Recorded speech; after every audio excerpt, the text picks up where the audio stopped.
এই মুহূর্তের সবচেয়ে বড় খবর, বিগ ব্রেকিং নিউজ। এবার মোথা ও বিজেপির যে জোট, সেই জোট কি আদতে লোকসভা নির্বাচনে যেহেতু হয়েছিল 2024-এ, এবার পঞ্চায়েত নির্বাচনে কি উত্তর পূর্বে রাজ্যে ত্রিপুরাতে সেই রকম কি প্রভাব দেখা যেতে পারে? কথাতেই বলে নাকে ঘড়ি মারে কে। প্রদ্যুৎ কিশোর দেববর্মনের জেলার নেতৃত্ব এবং ব্লক নেতৃত্বরা জানিয়ে দিয়েছে তারা একলা চলো ডাক দিতে পারে, এমনটাই খবরের আপডেট সূত্র মারফত জানানো যাচ্ছে। তবে প্রদ্যুৎ কিশোর দেববর্মনের দিকে কি সরাসরি জনজাতি ভোটাররা? এবার বিজেপির সঙ্গে যদি জোট যদি না হয় তাহলে আখেরে বিরোধী রাজনৈতিক দলগুলো কিন্তু মাজা মজবুত এবং শক্তি বৃদ্ধি অনেকটাই এগিয়ে থাকার একটা বার্তার ইঙ্গিত, তাই মনে করছেন মোথা দলের একাংশ রাজনৈতিক মহল।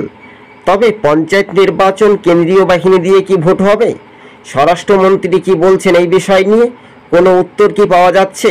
এই নিয়ে একাধিকবার রাজ্য ভাগ, আলাদা রাজ্য করার জন্য আপ্রাণ চেষ্টা করেছিলেন মোথা দলের সুপ্রিমো প্রদ্যুৎ কিশোর দেববর্মা। তবে রাজনৈতিক মহলে অতীত, বর্তমান, ভবিষ্যতের কথা কি আগামী দিনে কি উজ্জ্বল হবে?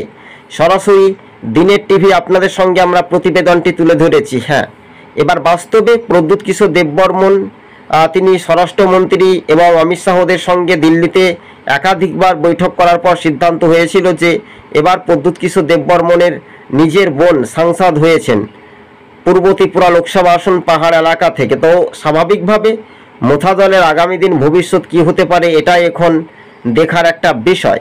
তবে উত্তর পূর্বে রাজ্যে ত্রিপুরার পঞ্চায়েত নির্বাচন যদি সঠিক মর্যাদা দিয়ে ভোট হয় এবং জোট যদি কারো সঙ্গে যদি না হয় তাহলে একলা চলো ডাক দিতে পারেন মোথা দলের কর্মী সমর্থকগণ, এমনটাই খবরের আপডেট পাওয়া যাচ্ছে। তবে বক্সনগর, সূর্যমণি, পাহাড় ও সমতল মিলেও কিন্তু এক ঝাঁকে কিন্তু এগিয়ে থাকার যে বার্তা, অধিকাংশ মানুষ বলছে ভোট কেটে কার সুবিধা হতে পারে, এটা একটা রাজনৈতিক বিশেষজ্ঞদের মতামত। তবে অনিমেষ দেববর্মা তিনি একজন মন্ত্রী, সেই মন্ত্রী কতটা কাজ করতে পারছেন এখন বর্তমানে এটা এখন দেখার বিষয়।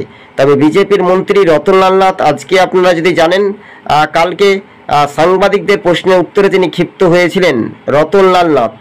তাই মোহনপুরের বিজেপির মন্ত্রী রতনলাল নাথের বিরুদ্ধেই সাংবাদিকদের প্রশ্নের উত্তরে হিমশিম খাচ্ছিলেন। আর এই বিষয়ে মন্ত্রী অনিমেষ দেববর্মা পঞ্চায়েত নির্বাচনের জন্য তারা কিন্তু রেডি বা প্রস্তুতি রয়েছে, একাধিক বৈঠক হতে পারে কয়েকদিনের মধ্যে, এমনটাই সূত্র মারফত খবর। তবে দিনের টিভি চ্যানেলটি যদি ভালো লেগে থাকে দর্শক বন্ধুগণ, তো অবশেষে সাবস্ক্রাইব করে সঙ্গে থাকবেন। রাজ্য রাজনীতির ময়দানে এবার 1 ইঞ্চিও কেউ জমি ছাড়তে নারাজ, কেননা 1 ইঞ্চিও কেউ জমি ছাড়তে চায় না।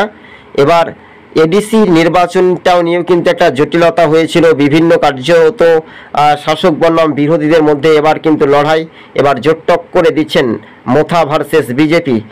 জোট না একলা চলো ডাক দেবে, এটাই ভবিষ্যতে বলছে বিজেপি।